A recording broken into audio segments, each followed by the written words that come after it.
Bonjour à tous, je vous présente une chirurgie d'une plaie de cornée ayant entraîné une cataracte traumatique. Donc, la plaie se fait sous anesthésie générale.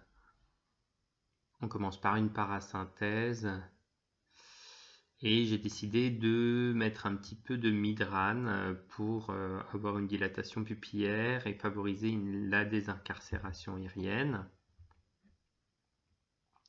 Je désépithélialise la cornée en regard de la plaie afin de mieux maîtriser les profondeurs des sutures.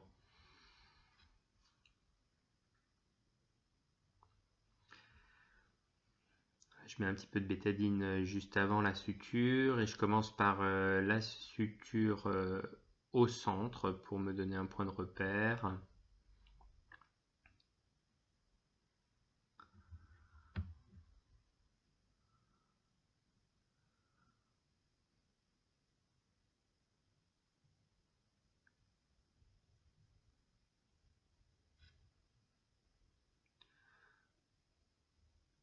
Alors je verrai bien si ce nœud je le garde ou je l'utilise simplement en point de bâti.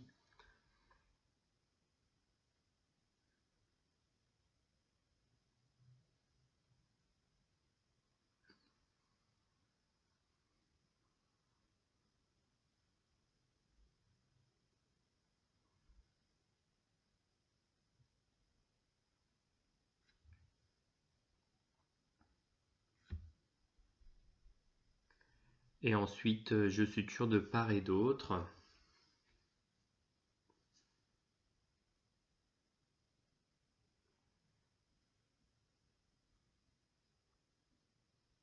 Toujours en essayant de me mettre bien bord à bord, berge à berge,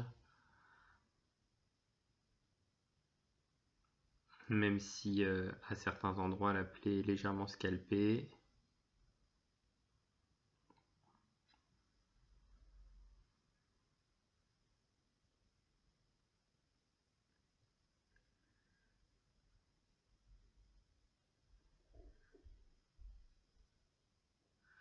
Voilà, j'enfuis les points.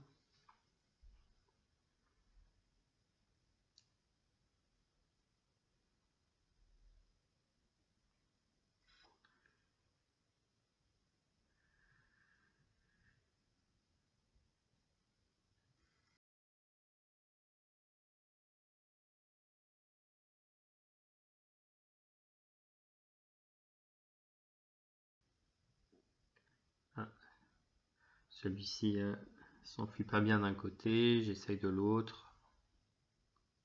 Voilà.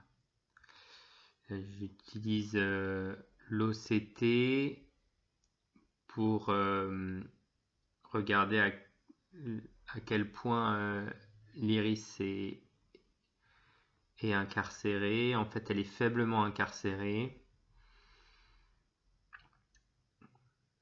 Et je décide de m'arrêter là. De toute façon, il faudra reprendre le patient pour la chirurgie de la cataracte. J'ajoute une bulle d'air ainsi que une biantibiothérapie intravitréenne comme c'est recommandé dans les plaies perforantes. 9 jours après, je réalise la chirurgie de la cataracte traumatique. Entre-temps, il y avait eu un traitement par corticoïde qui a évité à l'œil d'être inflammatoire.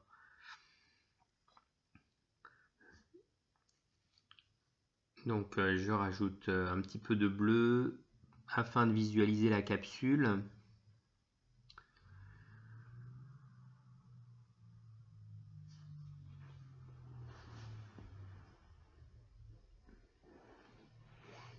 J'ouvre la capsule à l'aide d'un kystitome, enfin d'une aiguille 25 gauge.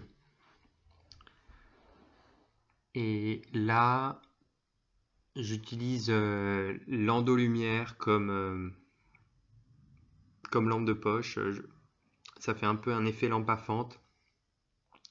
Ce jour-là, je devais pas avoir la lampe à fente montée sur le microscope, mais ça marche très bien aussi avec l'endolumière.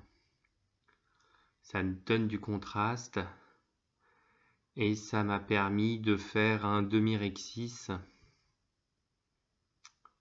en contrôle.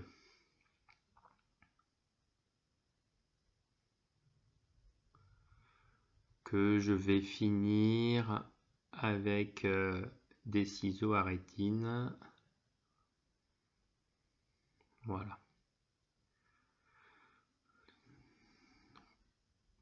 Prochaine étape, c'est la pièce à main d'irrigation-aspiration. Alors bien sûr, j'ai diminué la hauteur de la bouteille pour avoir une infusion très légère, une aspiration douce aussi, avec la pédale en contrôle pour éviter d'augmenter une rupture capsulaire postérieure si elle existe.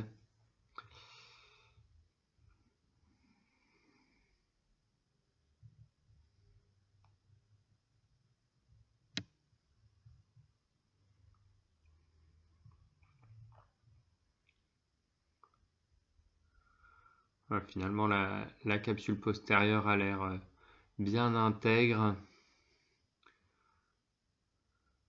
J'enlève bien toutes les masses.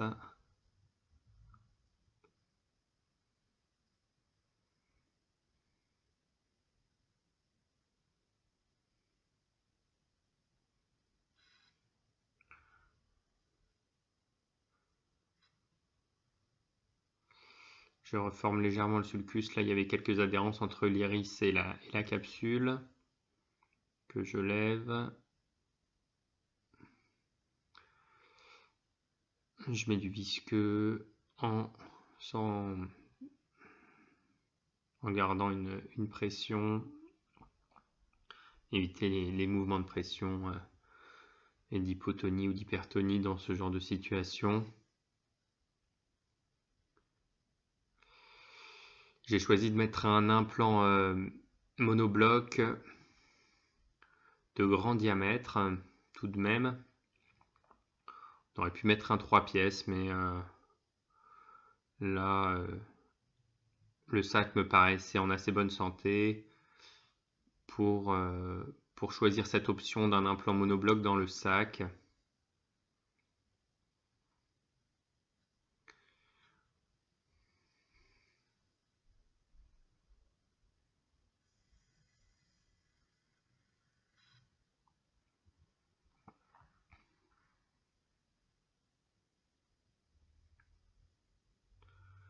Je passe mon fil sous visqueux.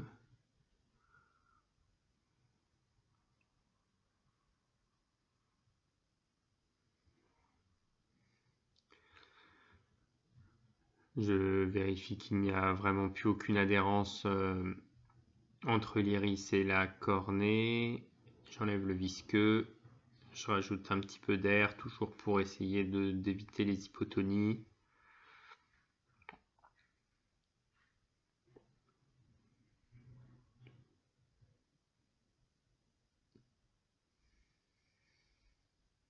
Et la chirurgie est quasiment terminée.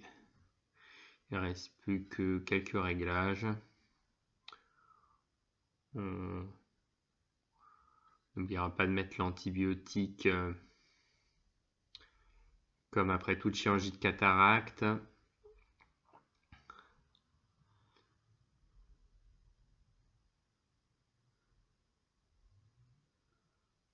Sous anesthésie générale, quelques réglages sans blépharostat.